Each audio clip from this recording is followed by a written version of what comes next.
22nd April 2025, the Pahalgam attack.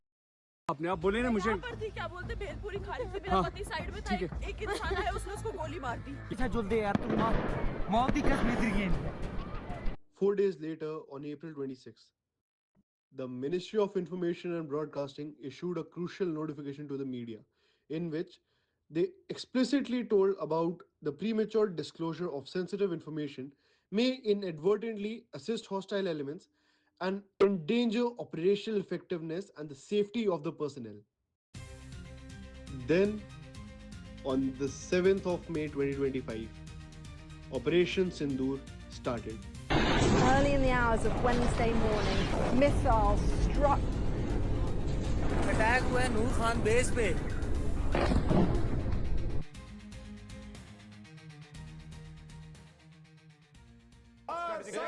बड़ी खबर पाकिस्तान घुस गई भारतीय सेना ये अज्ञात बॉर्डर पर पाकिस्तान के बीच और इसी के साथ टाइम्स ऑन अब Bharat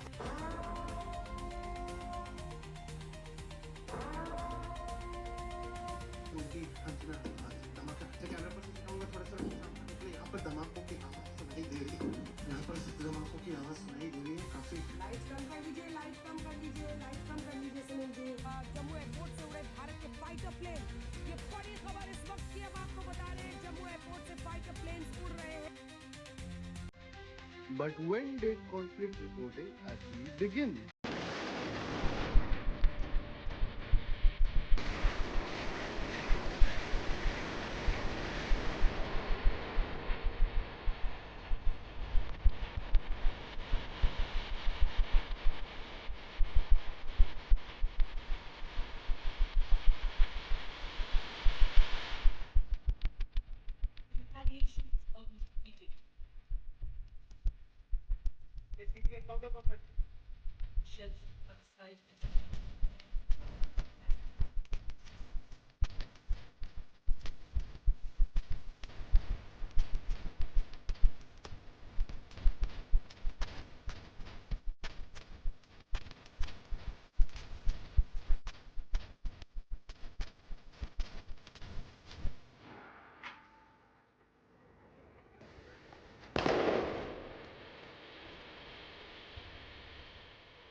To understand how conflict reporting works, it was required that we talk to an academician, and that is when we found Dr. Priyanka Sacheva.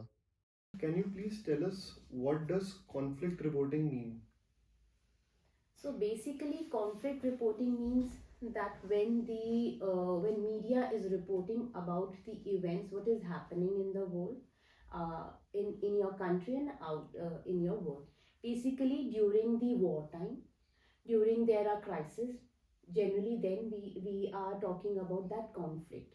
And as the journalistic ethics tells us that the media should be very objective while reporting the conflicts, because at that point of time, like when we talk about the conflicts, the farmer protest, the this the recently India and Pakistan conflict, Operation there, Sindoor. that Operation Sindoor. When we talk about that, the media should be really objective while reporting the events. They should report. The objective means that they should report the event as it is, what is all happening, without any viewpoints. So, but this is what actually the conflict reporting is. When you say that media has to be objective when it comes to reporting, but we have seen that people say that there has been no net neutrality when it comes to reporting. Like if a reporter is going for covering one part of the conflict, they are unable to cover the other part of the conflict. So what are they supposed to do then with such half-baked stories? See, half-baked stories are always dangerous.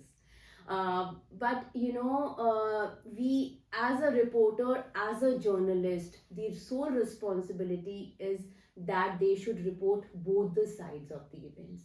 Because when you report only one-sided events, it's really dangerous. You don't know what's happening on the other side. You start actually assuming things, and that is dangerous because in this world of digital media, the things are the actually the information spreads like a wildfire here. And there's one short message, maybe a short forward message, a wrong forward WhatsApp message can actually be very dangerous for society. We have seen so many events like in when we talk about fake news, misinformation. This a short, a small message have led to mob lynching, hate speeches, and so many of problems in the society. What is the role of new media when it comes to conflict reporting? Has it emphasized on the gap that used to come because of the net neutrality, or has it added to the problems? Uh, See, new media as digital media. When we talk about that, it is about the basically the tremendous amount of information. There is information overload in today's time, and the information, whatever everybody has so much to consume, they are actually not able to identify what to consume and what not to consume. This is the major problem. And when we talk about the events being reported, it is also citizen journalism has also come here.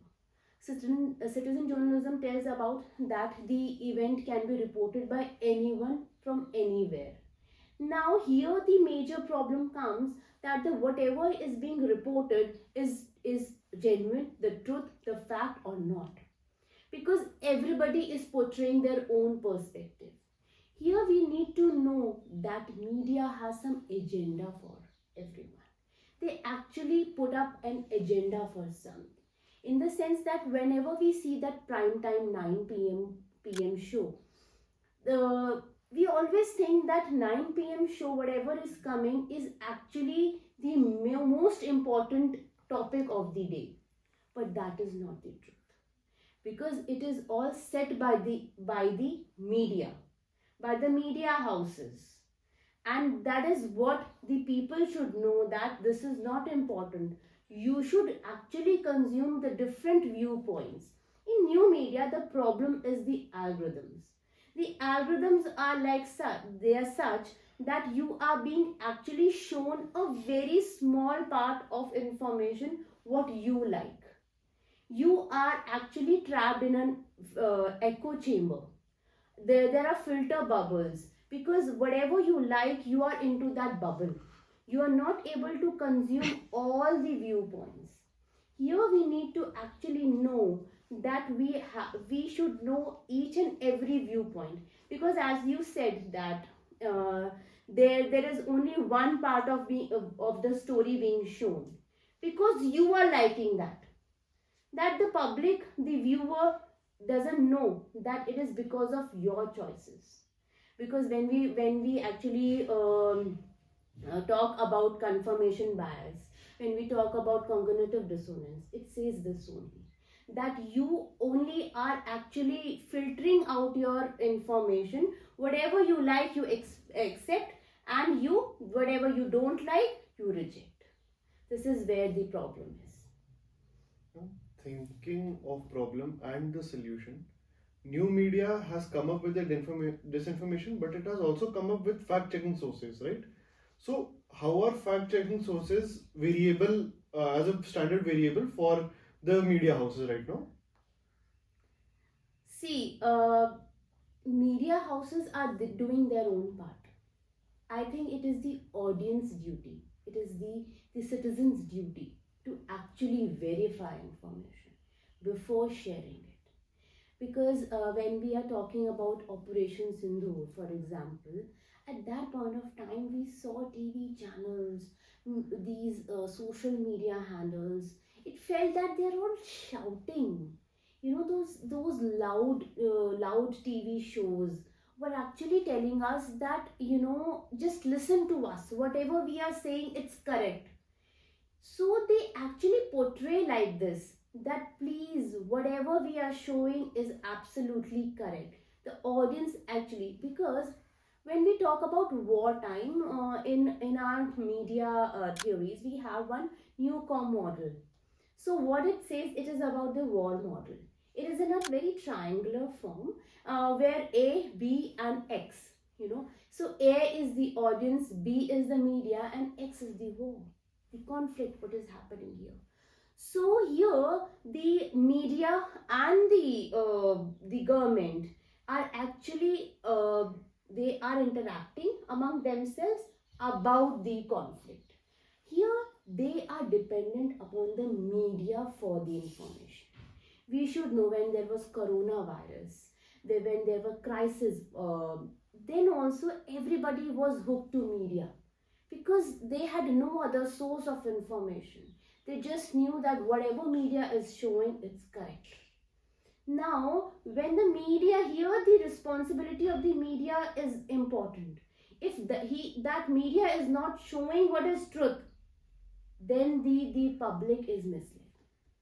So that Newcomb also says that here the dependency during the conflict, the dependency on media during the conflict increases, and the responsibility also increases. But what we are seeing is yellow journalism, the sensationalism here. The media houses are shouting on their voice, on the top of their voices. They are just showing whatever is selling. The TRPs, they are just concerned about the TRPs, the television rating points. They are so commercial. They just want that they show that clickbaits. That there are clickbaits, that they just want those clicks, that commercialism, that money and everything. They are not thinking about the public here. The problem is this. As I was speaking to Priyanka ma'am, I thought I need to understand how things unfold from an apex level, and that is when I found Major General Balraj Mehta, Sena Medal, retired. So, when you were the brigade commander in 2011, there was a program called Jai Jawan that took place in your area of responsibility in Poonch. So, sir, how did things unfold from your perspective as a commander? Yeah, this happened in Naushera area. So, and I got a call from the Corps headquarters that this program is to be organized and you have only 3 days, so will you be able to do it? So I asked them who's coming. So they said Katrina Kaif. So I said no problem, because she is my favorite actress. So the next day her team landed up, and whatever was to be planned in various battalion areas and other things, and so the thing went off very well, and there were a lot of activities. And if you see, I decided not to be seen. I was nowhere in the picture. I nowhere was in front of the camera, and everything went off very well. The final thing which came up was very nice, and I feel that the people, they were very respectful to the army, very respectful to the army ethos, and the program highlighted the environment, the difficulties, and such like things, especially the part where they had sent the teams to Jawan's homes, and from there they were able to talk to the family members live, and that was a very wonderful experience and very moving for the families and for the Jawans. So, what if you were asked to send a media team to an active counterinsurgency or attack zone? What are the problems that you're likely to face operationally or logistically if you were to send a crew on such delicate matters? See, the main thing is about security of the civilian reporters. So that is one thing. So they have to be prepared for that, and so we'll provide them with whatever security measures and manage them so that they are not directly in the line of fire. So that is one thing. And the second thing is that the sensitivity of the information uh, of ongoing operations. Something like you would have heard about the fiasco of Bombay attacks. Yes, When 26/11. live reporting was going on, and that thing was being seen by handlers in Pakistan and being relayed to the terrorists on ground, and they were able to take actions, evasive action to save themselves. That's why it took so long. So live operations have this issue, and otherwise I feel there is nothing to hide. The only thing is the safety of the crew. So, so recently Operation Sindoor happened, and we saw what happened on the media perspective after Pahalgam attack and during the Operation Sindoor. So, what would be your opinion if you were to point out if there was things that went wrong or what could have been better from the media perspective?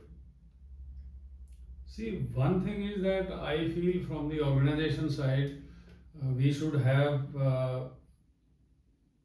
educated the public or made aware at an early stage.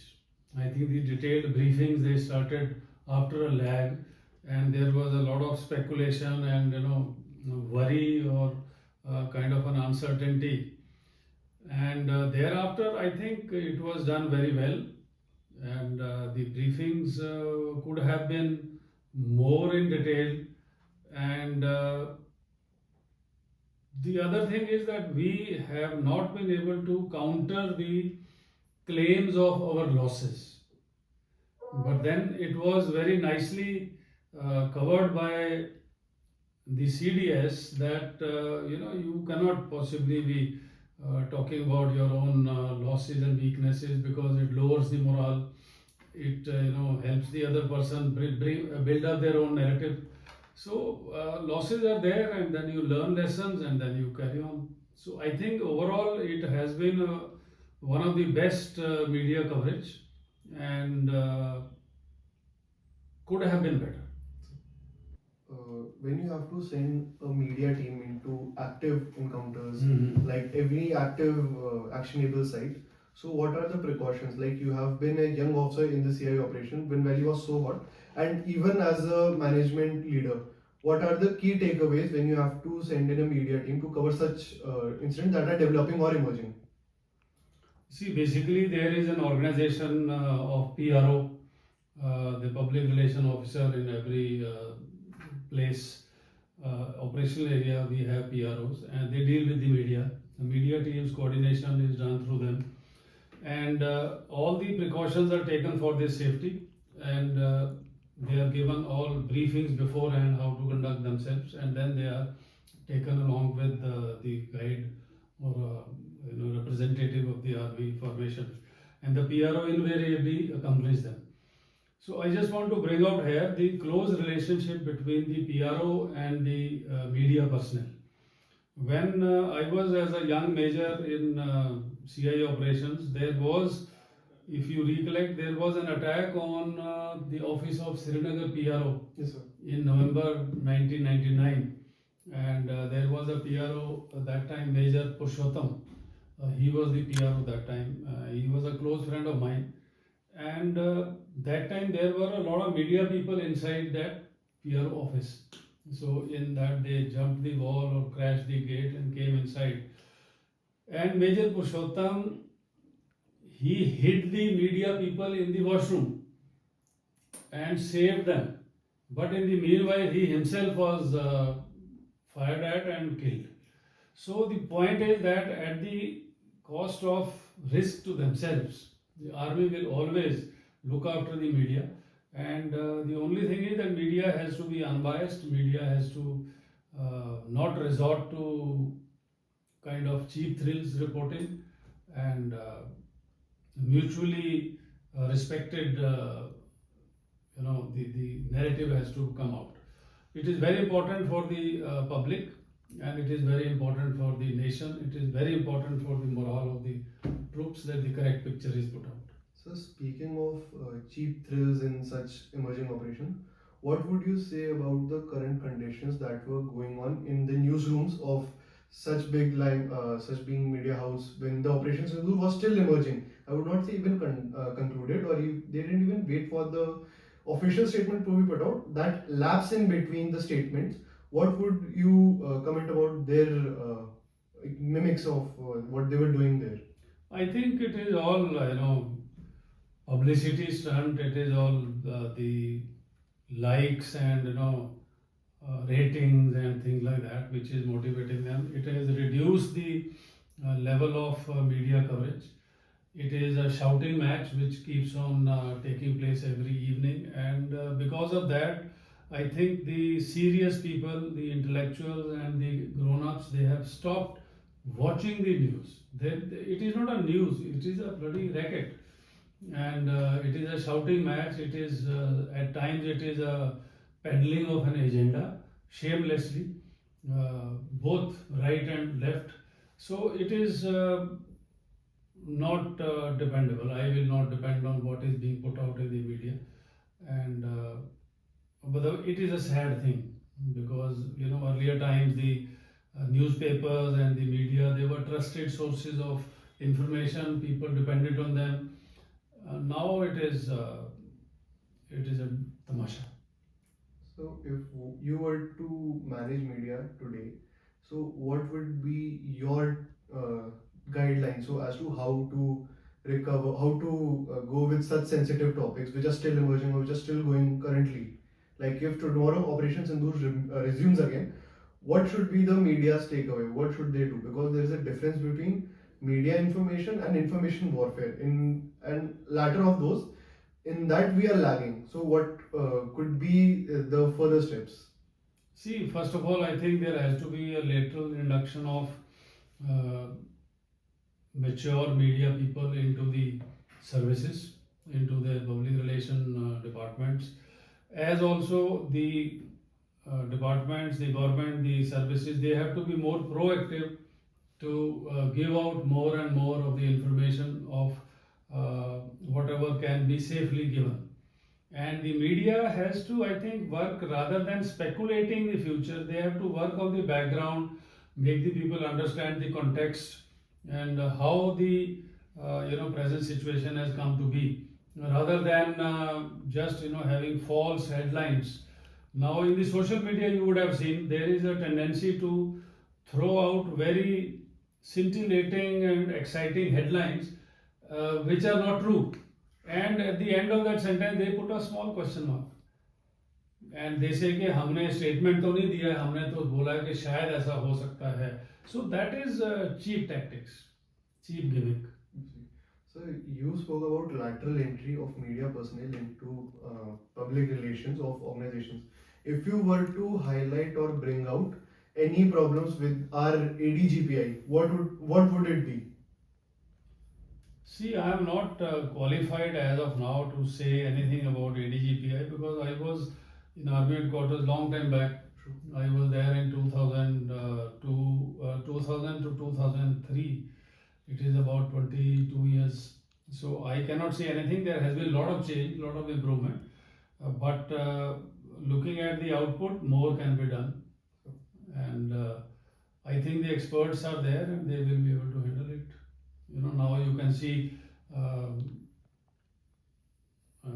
accounts of army formations and corps and command on the social media. It was unthinkable. So the point is that many things are being done, and I'm sure as the things evolve, it will be a very important frontier, media management, and we will win on this also. Yes. General Balraj Mehta spoke to us about PROs. Now, the public relation officers in the Indian Army manage public relations and the media interaction. Now, it was imperative to us to find ourselves a PRO. Well, we couldn't find a PRO, so we found the next best thing. We found Colonel Umang Kohli, who served as Director Media Management and Information Security. So, when we talk of media coverage, how would you compare Indian media with respect to their Western counterparts and like how they are covering the international conflicts? The big media houses have generally become, they have shareholdings, they have multiple holders with vested interests. in various domains. That is across the board, whether it be the Western media, whether it be the media in any other country, whether it be related with the Middle East, even Al Jazeera, or maybe even ABC or the French TV or the various other BBC and the CNNs of the world and all the other organizations, big media houses. The West, they have some interest or the other which generally comes out, and these are commercial interests that are there. They are also guided by the policy of their government and what the government actually wants to do. And honest, candid journalism with objectivity and bringing the overall subjectivity in picture just doesn't happen these days. However, still the Western media obviously does a better job than we do. Some of the things, some of their correspondents are there on ground. They try to cover the photographs and pictures live. The objectivity sometimes is not there, but however, they do give a chance for the audience to make up their own mind rather than guide them in a particular direction as our media does. What could be the steps that could be taken further on so that we don't miss out on information warfare? Like information warfare is a dynamic process. Information warfare is not a process or a day to on a particular day. Though on that particular day also you have to be very effective and you have to communicate. Information warfare is not only about communication on that particular day, how it is happening. To make information warfare more effective, I think information warfare has to be done by each and every officer of the armed forces in the country. And with most of the people in the educated youth that we have in our country, we can be very, very effective as far as information warfare is concerned. The largest populated youth population which uses the mobile in the world is of India. And we can be very effective as far as information warfare is concerned. However, there are some drastic steps actually that are required to be taken. When we start right from the days of the Academy of Officers, there is absolutely no knowledge as to how the information warfare is carried out and how and what steps are needed to be carried. The curriculum of the academies is of World War II vintage. Why talk about the academies? Let us talk about the SSB. In the SSB itself, the QR that was set for the officer-like qualities that were set, they were made by the Germans in 1936, and they haven't been changed since. It's almost been a century that things have changed, and there is a new kind of warfare which is much more futuristic in nature, and it has information warfare at the forefront. The officers selected are not on the basis of what kind of modern warfare they can do. They can do a kind of warfare that was more conducive during the World War II or maybe in the 70s, not now. So there is a quantum change that needs to take place from the SSB to the curriculum in the military training academies of all the three forces, and thereafter how the officers are groomed to do information warfare thereafter. Each warrior is an information warrior. Having said that, there have been certain steps which have been used by not the armed forces, which are the which do the kinetic operations, but by the sister organizations, having taken some of the youngsters directly on board, which do indulge in a kind of warfare which is very effective. And India has been doing a very effective warfare. Now coming to the specific question of during Operation Sindoor, wherein effectively you say we were not able to cover or counter the enemy propaganda of having shot down a number of Rafale jets, so to say. Yeah, it's agreed too, but then there are very, very big players that are involved in this, and their commercial angles we have brought forward. There has been a Western media which is generally pro the equipment, which is held by the West, and there are big players in that. And maybe they did not want to put Rafale in the right light, and therefore this propaganda did get a lot of air. However, in due course of time, if correct and right amount of information is brought forward, the correct narrative is brought forward, and I wouldn't even name it information warfare. If that is brought forward, the reality does come to the fore. As we said, the larger aim of the Indian Armed Forces was to destroy the terrorist camps, and the mission was to put the Pakistani Air Force as well as their army into their correct place, which we achieved, 100% achieved. What losses have taken place? As far as I am concerned, and I know, no losses have taken place. There hasn't been any of the wreckage that has been produced. This is just hearsay, and people just keep saying, and verbally you can say anything. It is absolutely clear that there have been absolutely no loss as far as human lives is concerned. We have understood army as a hierarchy-based organization. So how does the public information or the ADGPI works when it comes to dissemination of information from the operations to the media?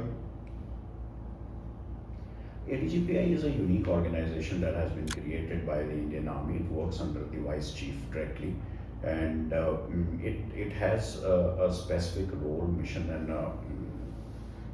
and a mandate. It works in accordance with that. It is a hierarchical structure, and whatever they put out is vetted out at the highest level, and the communication is short, crisp, and effective. The popularity of ADGPI has increased many folds in the last few years. However, how effective they are in information warfare is still to be seen. There have been many critics of the ADGPI as far as their information warfare capability is concerned. However, in the Operation Sindoor, ADGPI has conducted the information warfare commendably, though that may not be true in the previous surgical strikes that we carried out. So you spoke about that media has gone ways and beyond when it comes to covering of warfare, right? So is there a difference between the way Kargil war was covered and the way Operation Sindoor was covered? What would be your key takeaways from this? The ADGPI and other organizations didn't exist when Kargil war was there. I would still say that during the Kargil war, information warfare has been carried out for a very, very long time, not only in Kargil but also in the 71 war, where effectively the BBC was used to maybe shape the environment where the Pakistanis believed that surrender is the best way possible forward. And that kind of an information warfare went covertly and people did not know much about it. The traditional media has just gone to the background now, and it is more the social media and the new media that has emerged, which is more digital and it has access to each and every person. It shapes the opinion, it shapes and therefore it shapes the governments. It is much more potent than the kind of information warfare which we used to have earlier.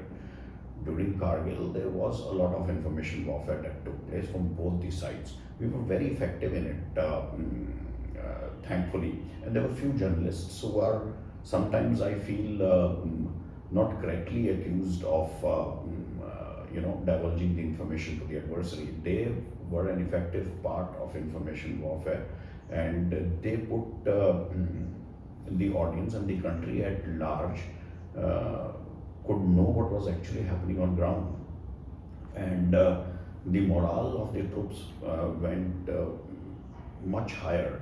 Many people got motivated to join the armed forces because of that kind of coverage at that time. So Kargil, though it was not planned, though it was not structured the way the media covered, however, certain ingredients of information warfare were such that they acted as a force multiplier. So we have seen that after a while of covering a war and covering a niche or a small conflict is a very different zones. Like the main media houses might want to cover a larger operation, but the small media houses of a vernacular place would cover the smaller day-to-day operations with the military. So with your time in the RR, what was the way the small media of Kashmir used to go with the army? Like when they were supposed to come with you on the operation, did they ask you? They are not coming for the operations along with the Indian Armed Forces, and they're not supposed to come as well. Most of the operations that are conducted are discreet, and the information we don't want them to it to be leaked. The media is informed after the operation and it is covered well. Most of the media knows how the armed forces and particularly the RR operate. They are very friendly and they bring out the correct aspect. Back in the day, when I was there, I have been there twice in JNK and in RR. So in 2004 to 2007, media was used, the local media, the regional media was used by the terrorists as well. And they used to pressurize them to put in stories which were actually putting forward their narrative. In one such, I have personally seen there have been certain reports in some newspapers which I don't want to, which were totally just false. And when the reporters and the concerned person who had published it were confronted too, they said the terrorists came to my house and pointed a gun at my head. What else we could do?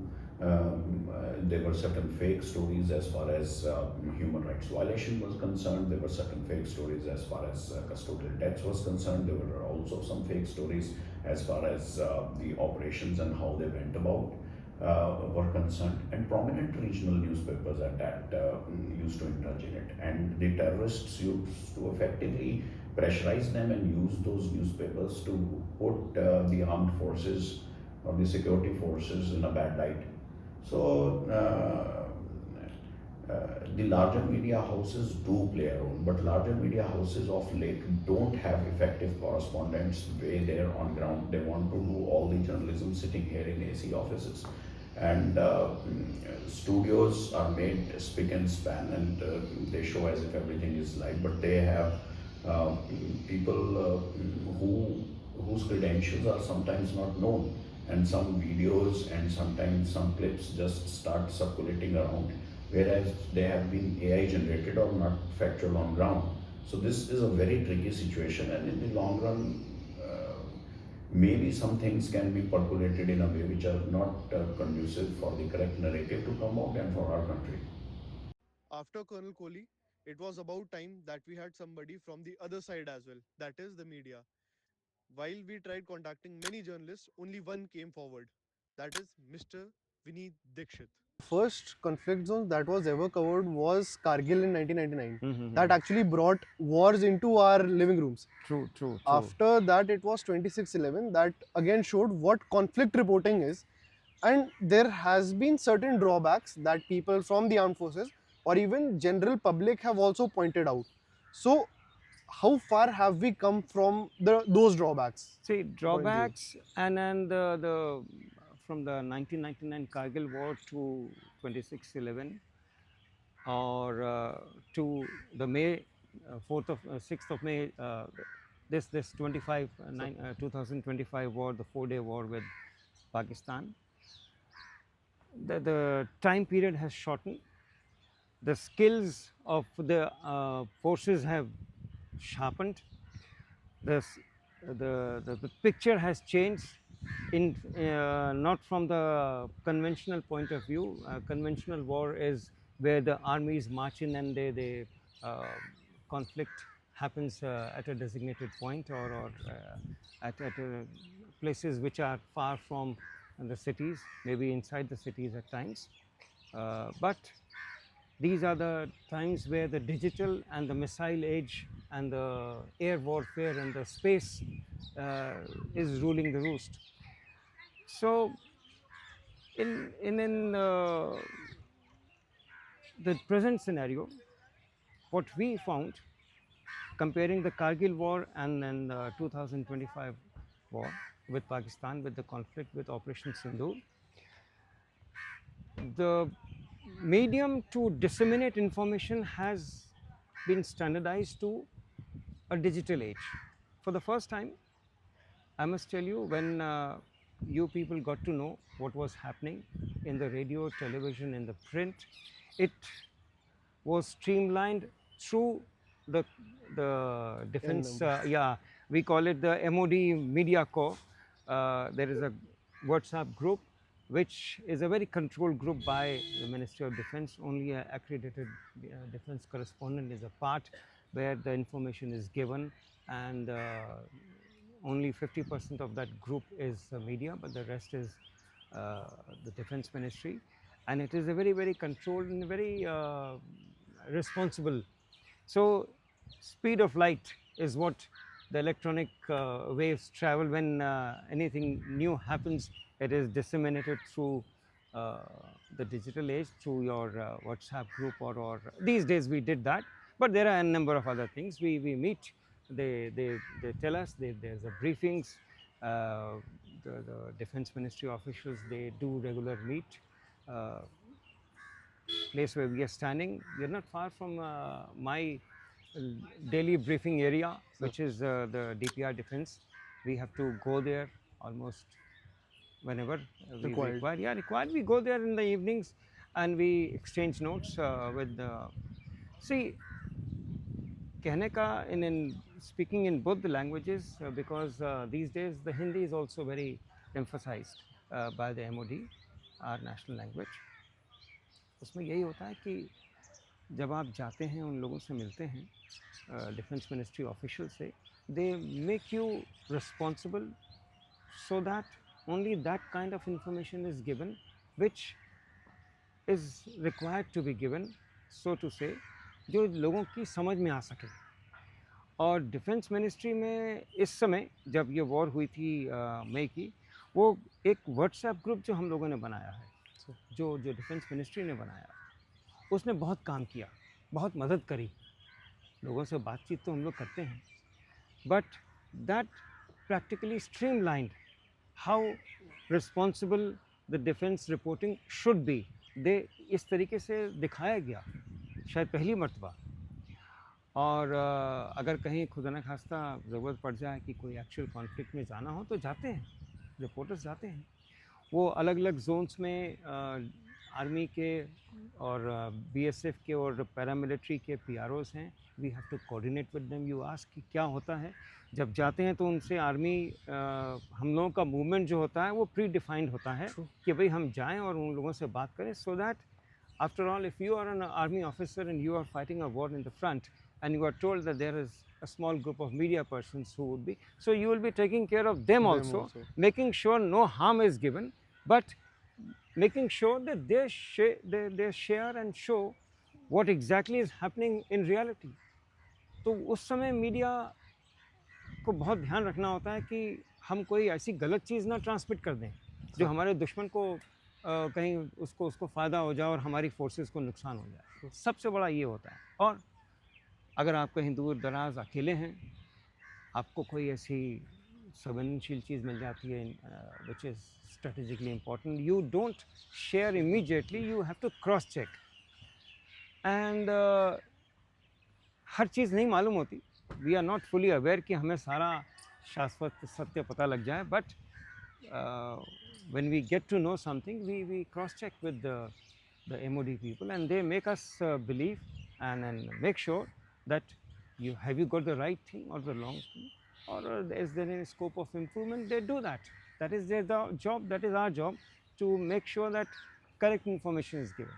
So speaking of professionalism, when it comes to disseminating the news for public, we have seen that outside the spokesperson's rooms to the media houses evening debates, there is a lot of chest thumping and over sensationalization of things when it comes to any news considering Pakistan. So have we matured into an audience which can take up news as a part of how the news is supposed to be taken without any sensationalism? Sensationalism with regard to Pakistan will remain. What has happened is that country was created, was gifted by us. They have not realized the scenario of Pakistan is unfortunately very precarious, and they live by the thread every day. There was no institution except the army or the Britishers who had created those cantonments. They survived only on those lines, and the only fabric that they had was the army to control their state. Jinnah died very soon because nobody knew that he had that problem, and there was nobody else to lead. So they were leaderless. The army controlled, and those 23 or 24 households which controlled the Pakistan, they manage their things. But a lot of chest thumping take place in Pakistan to make sure from their side that they control their Their population, narratives. their constituents. That is their problem, and they'll continue to do this. They'll continue to do in the future also for hundreds of years if they survive.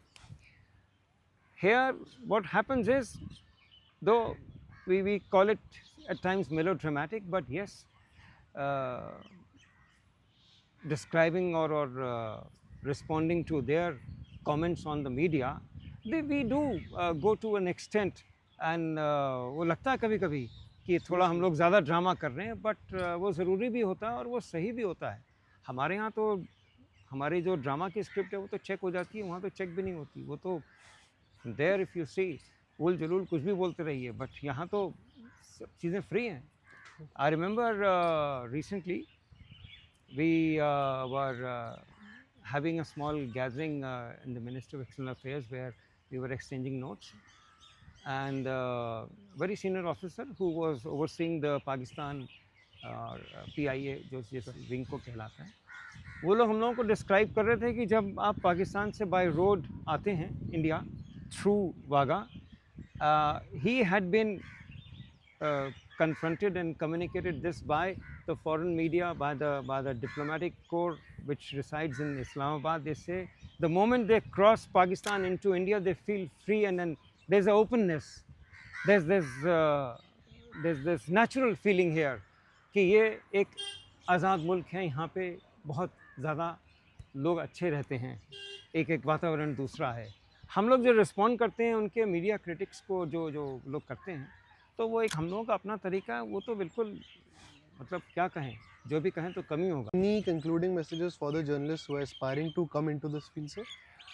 One should. You've been watching everyone, and you have been living through the television screen. Sir. When you come out of your classroom from your television screen into the real world is totally different. When you see a good cinematic documentary, that you go to exotic places up higher in the Himalayas or in the deserts, and when the scene is there for 10-15 seconds, you say, oh lovely, I should be there. For that 10-second scene, you need to go up there at a higher place to get yourself acclimatized. You need effort, time. A lot of time, energy is spent for that 10-second or 15-second or a minute long footage. You should calibrate. Thinking ahead and thinking out of box is what will make you stand apart from your colleagues. And when you come out into the real world, you need to start from the basics. Don't go straight into the anchoring. What is happening is when the college students come out, they say, हमें television journalist बनना है, हमें anchor बनना है. खड़े हो जाइए यहाँ पे, बात करिए, 2 मिनट में पता लग जाएगा. Without teleprompter, without television anchoring is 99% sitting in the studio reading teleprompter. True. That is not television reporting. Television reporting is different. The way we had been trained when there was no television, going out, meeting people. Now you go in and your cell phone is all in one. Good camera, good recording machine. You record that, and then you present your story in a audio-visual form and concise form. For a half an hour documentary, you need to have how many? 100 cuts, 100 shots.